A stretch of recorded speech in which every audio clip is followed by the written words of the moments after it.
Hello दोस्तों, नमस्ते। आज 28 जून को वनपाल का एग्ज़ाम हुआ था। उसमें जो मैथ्स के क्वेश्चन हैं, 100 में से 15 क्वेश्चन आए थे। उनका हम देखो सॉल्यूशन करते हैं। अब देखो कि जो पहला क्वेश्चन था, 3 नंबर का क्वेश्चन है। गोलू और बोलू की गतियों का अनुपात 4:7 है। यदि गोलू 270 मीटर से दौड़ हार जाता है, धावन पथ रेस कोर्स की लंबाई क्या होगी। अब देखो इसमें क्या दिया गया है कि गोलू की चाल है वो है 4 किलोमीटर प्रति घंटा के हिसाब से मान लो, और बोलू की क्या मानेंगे 7। देखो कि गोलू और बोलू, गोलू की क्या है 4 और बोलू कितनी है 7। अब देखो 4 किलोमीटर अगर प्रति घंटा हो तो 1 घंटा में गोलू जाएगा 4 किलोमीटर और गोलू जाएगा 7 किलोमीटर। अंतर इसका कितना है 3 किलोमीटर का।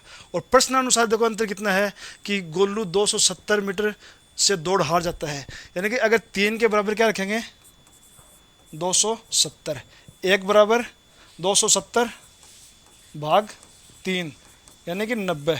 कहने का मतलब यह है कि अगर चाल 1 किलोमीटर प्रति घंटा होगी तो 90 होगी, 90 किलोमीटर। अब पूछा गया है तो धावन पथ रेस कोर्स की लंबाई क्या है। अब देखो कि बोलू जीत जाता है और गोलू हार जाता है, क्योंकि बोलू एक अंतिम जो था पॉइंट वहाँ तक पहुँच जाता है। बोलू की क्या थी 7, तो हमारा जो लक्ष्य था वो कितना था 7 का। तो कुल दूरी क्या होगी 7 गुणा 90, 630। तो इसका आंसर क्या होगा 630 मीटर। अब देखो आगे वाला देखो यह है कि 8 वस्तुओं को बेचने से एक विक्रेता को एक वस्तु का विक्रय मूल्य प्राप्त होता है, तो उसके लाभ प्रतिशत की गणना करो। इसमें यह कहेगा कि एक कोई विक्रेता है वो 8 वस्तुओं को बेचता है और उसको जो मिलता है, एक विक्रेता को एक वस्तु का विक्रय मूल्य प्राप्त होता है। यानी कि जो जितने में खरीदा था और जितने में बेचा है, अंतर कितने का है एक वस्तु के विक्रय मूल्य के बराबर है। तो मान लेते हैं कि एक वस्तु का विक्रय मूल्य क्या है कि एक वस्तु का विक्रय मूल्य हम 1 मान के चलते हैं, और तो 8 का कितना होगा 8 का होगा 8। अब ये बोल रहा है कि एक वस्तु के विक्रय मूल्य के बराबर उसे प्राप्त होता है, नहीं उसको मिलता है। कहने का मतलब यह है कि एक वस्तु का विक्रय मूल्य का लाभ होता है, 1 का लाभ होता है। तो विक्रय मूल्य कितना अपना विक्रय मूल्य तो है 8 और लाभ कितने का हुआ 1 का। तो क्रय मूल्य कितने का, क्रय मूल्य बचेगा 8 माइनस 1 7। अब जब पूछा गया तो उसके लाभ प्रतिशत की गणना करो। तो लाभ हमेशा चाहे लाभ हो या अन्य हो वो हमेशा क्रय मूल्य पे ज्ञात करते हैं। तो लाभ, अब देखो लाभ प्रतिशत, लाभ 1 का, क्रय मूल्य 7 गुणा 100। 1 को 100 से गुणा करेंगे 100 में 7 का भाग देंगे तो 14 बार पूरी जाएगा, 2 शेष बटे 7, 14 सही 2/7। इसका होगा बी ऑप्शन। अब देखो आगे वाला है कि एक पाई चार्ट दिया हुआ है। उपयुक्त पाई चार्ट विभिन्न समूहों में छात्रों की संख्या को दर्शाता है। छात्रों की कुल संख्या 1200 है। यानी जो भी पाई चार्ट है इसमें जितने भी पूरे छात्र हैं उनकी कुल संख्या कितनी है 1200 है। और लड़कियों तथा लड़कों का अनुपात 2:1 है। लड़की कितने हैं 2, तो उस अनुपात में लड़के कितने होंगे 1, यानी बॉय और गर्ल। देखो लड़की हैं 2, बॉयज कितने हैं 1, और कुल कितने हैं मिला के दोनों बॉय प्लस गर्ल कितने हैं 1200। अब देखो पहले तो इनकी संख्या निकालेंगे।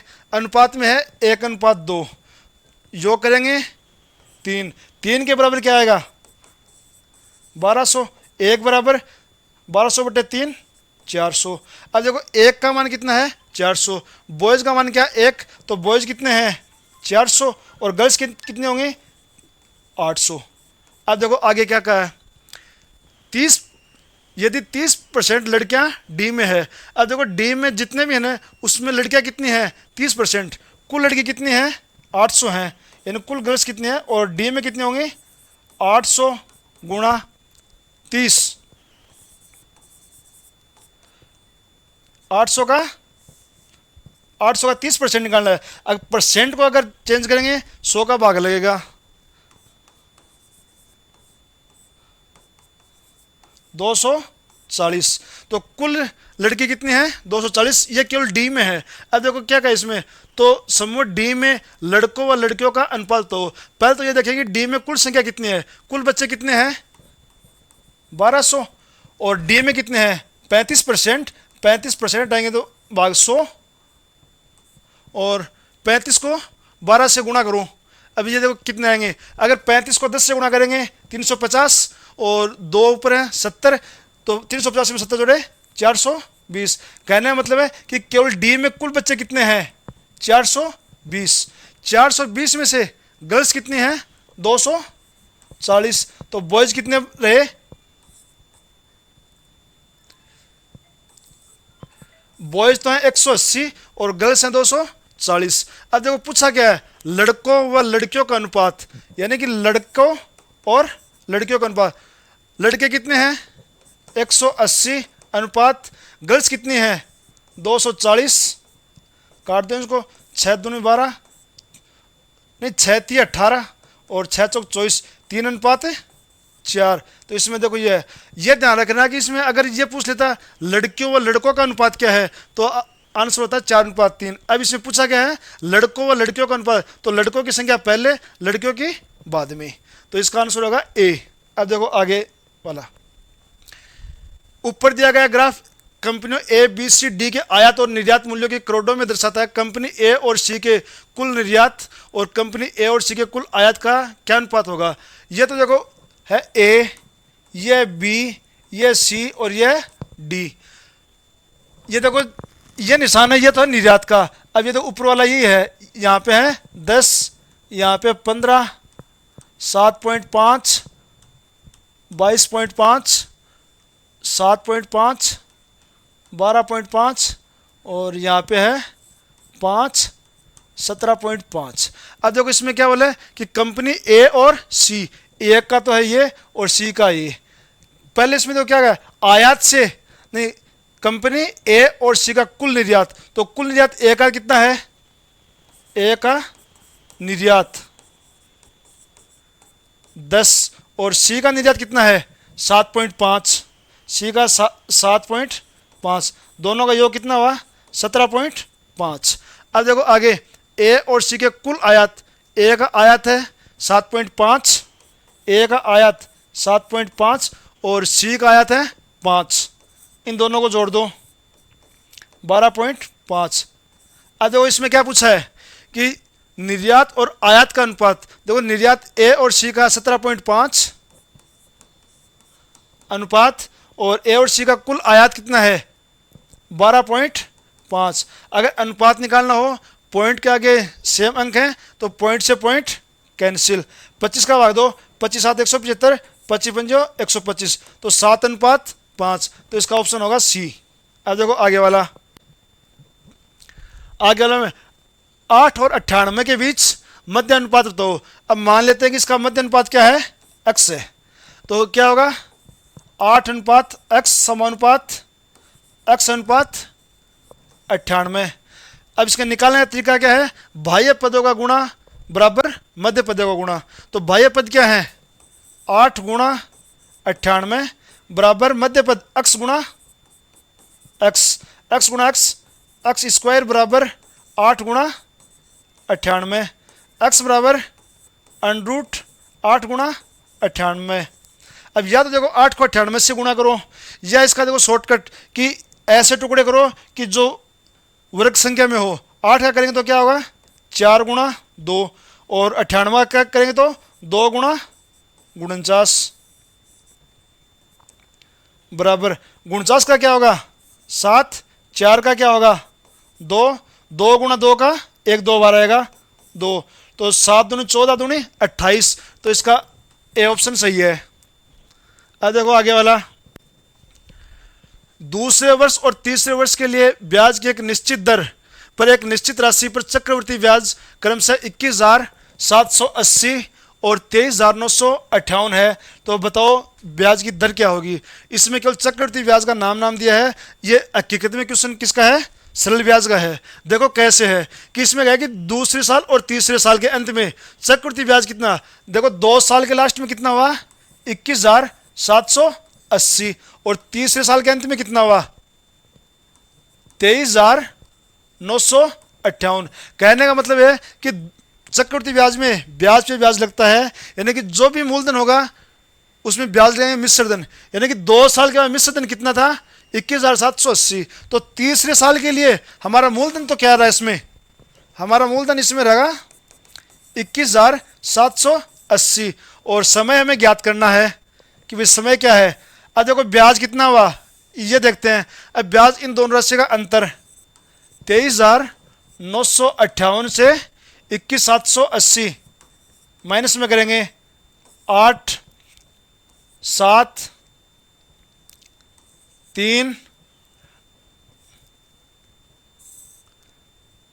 1 और 2 2178 रुपये।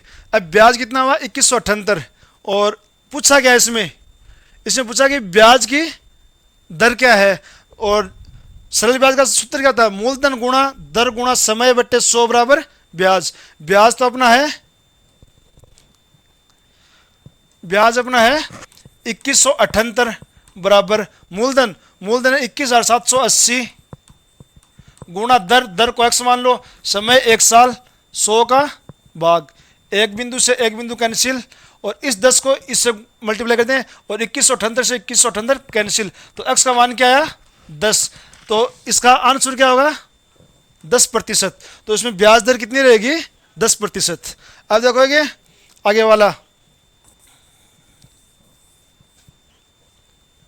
में क्या है, ऋषि अपने कार्यालय तक पहुंचने के लिए प्रतिदिन 80 किलोमीटर की यात्रा करता है। एक दिन उससे कार्यालय जाने के सामान्य समय से 1 घंटे की देरी हुई, इसलिए उसने अपनी गति 4 किलोमीटर पर घंटे बढ़ा दी। इस तरह वह सामान्य समय पर कार्यालय पहुंचा। एक सामान्य दिन यानी कि हर रोज ऋषि की गति क्या होती है। अब इसको करने के देखो 2 तरीके हैं। एक तो एग्जाम तरीका है कि ऑप्शन से इसको करेंगे। अब ऑप्शन देखो कैसे देखेंगे कि मान लो कि उसको सामान्य गति उसकी क्या थी जैसे कि 20 थी, तो सामान्य गति में उसको कितना समय लगा 80/20। अब क्या बोलता है कि वो 1 घंटे लेट हो जाता है तो उसने 4 किलोमीटर पर घंटे की स्पीड उसने बढ़ा देनी। माना आपने कितना 20 में 4 जोड़ दो तो 80/24। इन दोनों का अंतर क्या आना चाहिए 1 आना चाहिए। अब देखो अंतर 1 आता क्या 80 में 20 का भाग देंगे 4 और 80 में इसका भाग देंगे तो 3 पॉइंट कुछ ऊपर आएगा, एक्यूरेट 1 नहीं आता है। अब दूसरा ऑप्शन देखो कि 16 है, अगर 16 लेंगे तो 80/16 माइनस 4 बढ़ाएंगे 16 में 4 जोड़े 20 तो 80/20। अब देखो 80 में 16 का भाग दिया 5 माइनस 80 में 20 का भाग दिया 4, 5 माइनस 4 बराबर 1 घंटा। तो इसका ऑप्शन क्या होगा 16। अब इसका करने का तरीका क्या है जो कि बेसिक तरीका है। बेसिक तरीका देखो इसमें यह है कि हम पहले अपनी जो इसकी सामान्य गति है ना उसको मानते हैं। तो उसकी सामान्य गति मान ली कि क्या थी x थी, तो पहले उसको कितने समय लगता था 80/x और फिर क्या बोल रहा है कि 1 घंटा लेट हो गया किसी कारण से, घर पे उसको 1 घंटा लेट हो गया तो उसने स्पीड कितनी बढ़ा दी 4 किलोमीटर की। अब उसकी स्पीड कितनी हो गई x/4 और अब उसको समय कितना लगेगा ये, और दोनों का अंतर क्या होगा x। अब एलसीएम लेंगे x + 4, 80 को x + 4 माइनस 80x बराबर 1। इसको सोल्व करेंगे तो भी आंसर क्या आना है x का मान 16 ही आएगा। करने का तरीका बेसिक तरीका है और एग्जाम तरीका है कि ऑप्शन से इसको किया जाए। अब देखो आगे वाला है a/b है 1/2 यानी 1 अनुपात को भाग में लिख सकते हैं a/b यानी a/b बराबर 1/2। b/c कितना दिया है b/c है 3/4 और c/d क्या दिया है 5/6 और d/e है 7/8। अब इसमें पूछा क्या है a/e। अब देखो कि इसमें अगर फर्स्ट और लास्ट पूछे तो इन सबको मल्टीप्लाई कर दो a/b multiply b/c c/d d/e आगे 1/2 3/4 5/6 और 7/8। अब इसमें देखो बी से बी, सी और डी, इधर क्या बचा A/E। अब आगे क्या बचेगा, आगे देखो कि इसमें क्या बचता है, 3 को काटेंगे 3 दूनी 6, ऊपर क्या रहा 7 को 5 से मल्टीप्लाई किया 35, और नीचे देखो 2 को 2 से मल्टीप्लाई करेंगे 4, 4 को 4 से मल्टीप्लाई करेंगे 16, और 16 को 8 से मल्टीप्लाई करो 128, तो कितना है 35/128। एक तरीका है देखो यह है, और एक दूसरा तरीका है और इसी का ही,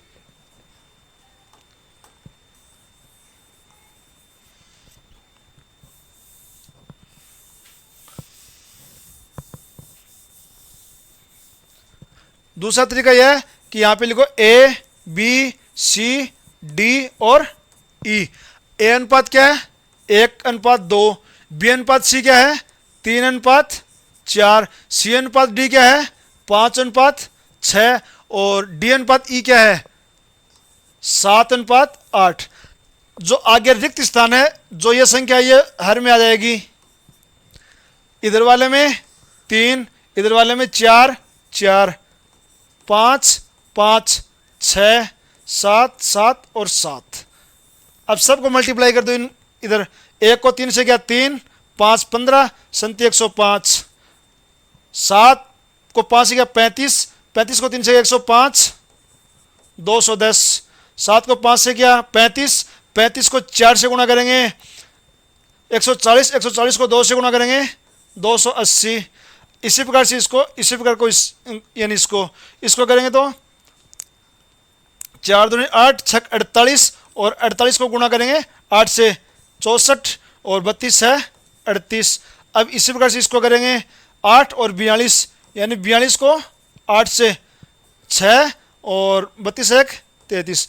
अब जिसका ही पूछा है उसका निकालेंगे। इसमें पूछा A अनुपात E, तो A का क्या है 105 अनुपात E 384, 380। अब इसको काटो, 3 को भाग देंगे 35, और इसमें 3 का भाग देंगे तो 12 3 36, 2 8, 35:28। दोनों से देखो उत्तर सेम है, ठीक है। अब देखो आगे वाला,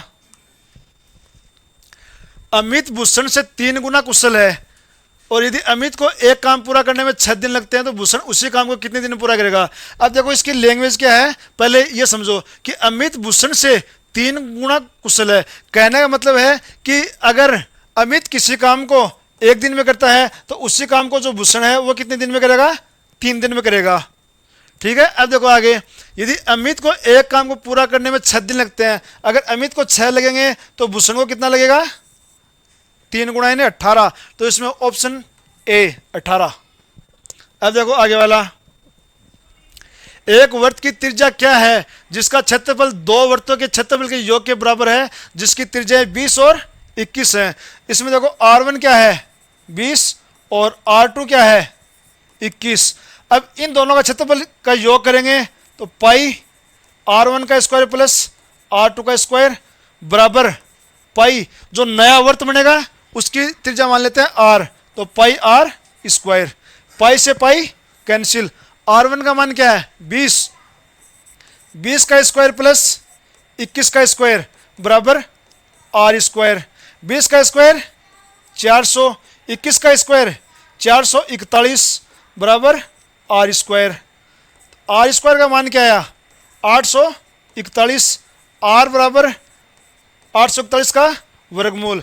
841 का वर्गमूल क्या होगा, अब देखो वर्गमूल करने का तरीका, जिस संख्या के लास्ट में 1 हो तो इसका वर्गमूल करेंगे, या तो आएगा 1 या आएगा 9, यह क्या है 8। अब 8 के जस्ट नीचे देखोगे भाई कि कौन सी संख्या है जो पूर्ण वर्ग संख्या हो, तो 8 से नीचे है 1 2 3 4 5 6 7, इसमें जस्ट कौन सी होगी 4 है, तो 4 का वर्गमूल क्या होगा 2, इन पहला अंक तो आएगा 2, आगे वाला अंक या तो आएगा 1 और यह आएगा 9। अब देखो 21 का तो हम जानते हैं कितना है 441, तो इसका उत्तर क्या होगा 29, तो इसका उत्तर आएगा 29 सेंटीमीटर। अब देखो आगे वाला, तान्या का वेतन सीमा की तुलना में 33.33% अधिक है, रीमा का वेतन तान्या के वेतन से कितना प्रतिशत अधिक होगा। ये केवल सविवेक से करेंगे, न कि इसमें देखो ये बोले तान्या का वेतन सीमा की तुलना से 33% अधिक है। अगर रीमा का 100 लेंगे तो तान्या का कितना होगा 133.33। अब इसमें क्या बोला है कि रीमा का वेतन तान्या के वेतन से कितना कम है, यानी रीमा का वेतन तान्या के से कितना कम है। ये तो 100% है कि 33.33 से तो कम होगा, ज़्यादा नहीं हो सकता। तो ऑप्शन देखो 33.33 से कम कौन सा है, देखो ये है, ये नहीं हो सकता, ये भी नहीं हो सकता, ये भी नहीं हो सकता, केवल बच्चा केवल ये। तो इसका ऑप्शन क्या होगा 25%। अब इसको देखो करने का तरीका, 33.33 को क्या लिख सकते हैं 1/3। कहने का मतलब ये है कि अगर तान्या के पास 3 है तो इसका कितना ज़्यादा है 1 ज़्यादा है, तो 1 का तो होगा 3 और दूसरे का कितना होगा 4। अब क्या पूछा इसमें कि तान्या के वेतन से कितना प्रतिशत कम है, तान्या का 4 था, कम कितने हैं 1/4 गुणा 100 25%। करने का तरीका यह है। और सविवेक से देखेंगे तो 33.33 से अगर इसमें ऑप्शन 25 होता, 20 होता, 18 होता और 16 होता तब यह करने का तरीका था, वरना ऑप्शन से हो जाता है। अब देखो आगे वाला उत्पाद है जनवरी फरवरी मार्च का। ऊपर दी गई तालिका 3 महीनों के दौरान विभिन्न उत्पादों की बिक्री को दर्शाती है। जनवरी में हुई कुल उत्पाद बिक्री, यानी एक तो देखने में जनवरी की तुलना मार्च में हुई कुल उत्पाद बिक्री में और एक देखनी है मार्च की। अब देखो जनवरी में कितनी होगी, अब इसका योग करो, 100 और 200 300, 400 और 20 और 80, तो जनवरी में कुल कितना है 500। मार्च में कितना होगा 100 200 300 400 60 और 40 100 500 80 और 20 100, तो कितना हो गया 600। अब देखो इसमें पूछा गया है मार्च में हुई कुल उत्पादन बिक्री में कितने प्रतिशत की वृद्धि हुई। देखो जनवरी में कितना था 500, मार्च में कितने का है 600, तो वृद्धि कितने की है 100 की, और ये कितने पर है 500 पर है।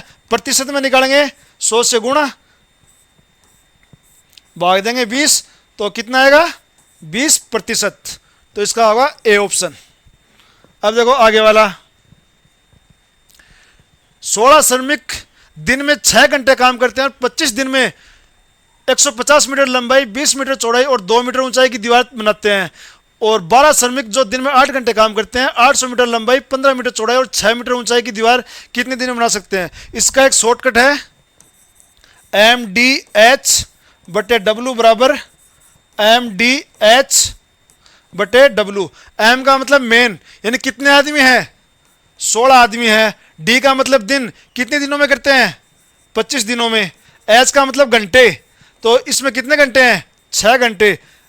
W का मतलब वर्क, यानी क्या काम करते हैं, तो इसमें 150 मीटर गुणा 20 मीटर गुणा यानी 2 मीटर, ये इतनी दीवार बनाते हैं। अब ये पूछा है कि 12 श्रमिक हैं 8 घंटे काम करके कितने दिन में, दिन को मान लो D, और काम क्या है इनका 800 गुणा 15 गुणा 6। अब इसको देखो 2 बिंदु से 2 बिंदु कैंसिल, 8 से 8 कैंसिल, 15 से 15 कैंसिल, और 2 को 2 से मल्टीप्लाई किया 4, और 4 में इसका भाग देंगे 4। 6 को इससे काटो 2, 2 को फिर से इसको काटो 2, 6 को 2 से गुणा किया 12, और 25 को 12 से गुणा किया 300। इसमें काट छाट करनी है। देखो अगर बीच में निशान बराबर का हो, नीचे की नीचे कट सकती है, ऊपर के ऊपर कट सकती है, और ऊपर नीचे तो सदैव कटेंगे। तो इसका ऑप्शन क्या है सी, इन 300 उत्तर आएगा इसमें। अब देखो आगे 9 क्रमागत विषम संख्याओं का औसत यदि उन संख्याओं में सबसे छोटी संख्याओं को n द्वारा दर्शाया जाता है, तो अब इसमें बताना क्या है, तो 9 क्रमागत विषम संख्या औसत, यानी उनका औसत बताना है कि औसत क्या आएगा। अब देखो कि क्रमागत विषम है, पहले मान लेते हैं n, तो इसके जस्ट अगली संख्या क्या आएगी n+2, उससे अगली n+4। इस प्रकार चलते चलते कितनी संख्या है सारी 9। अगर विषम संख्या में दी हुई हो, अगर कुल संख्या विषम संख्या है तो इनका औसत हमेशा बीच की संख्या आएगी। 1 से लेकर 9 तक में बीच की संख्या आएगी 5वीं संख्या। तो इसमें देखें 5वीं क्या, पहली n+2 n+4 n+6 और n प्लस 8। तो ये देखो 5 है, तो इसका उत्तर क्या आएगा n प्लस 8। ठीक है, अब देखो आगे 4/3, 4/9, 2/15, 36/51 का मैथ बताना है। अगर संख्या भिन्न के रूप में दी गई हो, मैथ से निकालेंगे तो ऊपर की संख्या का मैथ है, नीचे का लेस से निकालेंगे। अगर लेस से पूछा हो तो ऊपर का लेस है और नीचे का मैथ है। अब देखो मैथ से क्या होता है कि वह बड़ी से बड़ी संख्या, वह बड़ी से बड़ी संख्या जिसका भाग इन सब में जाए। लेस से क्या होती है कि वह बड़ी से बड़ी संख्या जिसमें इन सब का भाग जाए या नीचे वाले भाग जाए। देखो 4, 4, 2 और 36 इसका मैथ है, यानी वह बड़ी से बड़ी संख्या जिसका भाग 4 में भी जाए, 4, 2 और 36 में जाए। अब देखो ऑप्शन से देखेंगे 36 है, 36 का भाग 4 में नहीं जाता, 2 में नहीं जाए, तो यह नहीं हो सकती। ऊपर 36 है वो कैंसिल, तो ऑप्शन केवल ये बचा, केवल एक। करने का तरीका तो एग्जाम में ये, वरना देखो क्या करते, इसका एचसीएफ निकालेंगे 2। अब नीचे एलसीएम, एलसीएम है कि वह बड़ी से बड़ी संख्या जिसमें इन संख्या का भाग जाए। अब देखो कि ये भी छोटी, ये भी नहीं हो सकती, ये भी नहीं हो सकती, या तो होगा 405 या होगा 315। अब देखो इन सब का भाग इसमें जाना चाहिए। अब देखो 405 लेते हैं कि 405 में जा रहा नहीं जा रहा है। अब 405 में 3 का इनका योग करो, 4 और 5 9 जाएगा, 3 का तो 9 का अंकों का योग 9 है, ये भी जाएगा। 15 है, देखो 15 का क्या नियम होता है कि जिस संख्या में 3 का भाग जाए और 5 का भाग जाए तो उसमें 15 का भी भाग जाएगा। 3 का नियम अंकों के योग में 3 का भाग जा रहा है, जा रहा है। 5 का नियम है कि जिस संख्या के लास्ट में 0 या 5 हो तो उसमें 5 का जाएगा। तो देखो इकाई का अंक क्या है 5, तो इसमें जा रहा है। अब देखो 21 देखें, 21 का फैक्टर क्या होंगे 3 गुणा 7, 3 का भाग तो जाएगा, परंतु 7 का भाग देखे देखो कि 405 में 7 का भाग जाता है क्या, 7 में जो 35, 5 55, 55 नहीं जाता है, तो इसका मतलब ऑप्शन ये नहीं है, ये होगा। तो इनका एलसीएम क्या होगा 315। अब देखो आगे वाला, इतने क्वेश्चन थे भाई। मेरे हिसाब से तो जो प्रश्नों का लेवल था वो इजी लेवल था, केवल 1 या 2 क्वेश्चनों में महज थोड़ा सा था, बहुत ज़्यादा लेंथी भी नहीं था, एकदम से अच्छा था। ठीक है भाई, बेस्ट ऑफ लक।